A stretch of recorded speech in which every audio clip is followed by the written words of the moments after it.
ದೇಶಾದ್ಯಂತ 77ನೇ ಗಣತಂತ್ರ ದಿನ. ಕೆಲವೇ ಕ್ಷಣಗಳಲ್ಲಿ ರಾಷ್ಟ್ರ ರಾಜಧಾನಿಯಲ್ಲಿ ಪಥಸಂಚಲನ. ವಾಯುಪಡೆಯಿಂದ ನಡೆಯಲಿದೆ ಸಾಹಸ ಪ್ರದರ್ಶನ. ಇಂದು 77ನೇ ಗಣರಾಜ್ಯೋತ್ಸವ ಸಂಭ್ರಮ. ರಾಷ್ಟ್ರೀಯ ಸಮರ ಸ್ಮಾರಕಕ್ಕೆ ಭೇಟಿ ನೀಡಲಿರುವ ಪ್ರಧಾನಿ.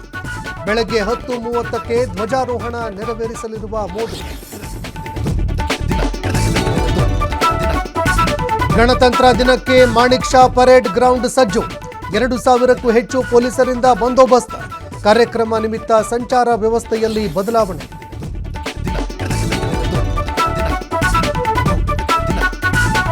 $400 ಕೋಟಿ ತುಂಬಿದ್ದ ಕಂಟೈನರ್ ನಾಪತ್ತೆ ಪ್ರಕರಣ. Kingpin Kishore Seth arrest. ಮತ್ತೊಬ್ಬನಿಗೆ ಶೋಧ. 3 ರಾಜ್ಯಗಳಲ್ಲಿ ಮುಂದುವರಿದ ಶೋಧ ಕಾರ್ಯ. ಬಾಗಲಕೋಟೆಯಲ್ಲಿ ಮುಂದುವರೆದ ಶ್ವಾನಗಳ ಹಾವಳಿ. ಪ್ರವಚನ ಮುಗಿಸಿ ಬರುತ್ತಿದ್ದವರ ಮೇಲೆ ಎರಗಿದ ನಾಯಿಗಳು. 10ಕ್ಕೂ ಹೆಚ್ಚು ಮಂದಿಗೆ ಮುಂದುವರಿದ ಚಿಕಿತ್ಸೆ.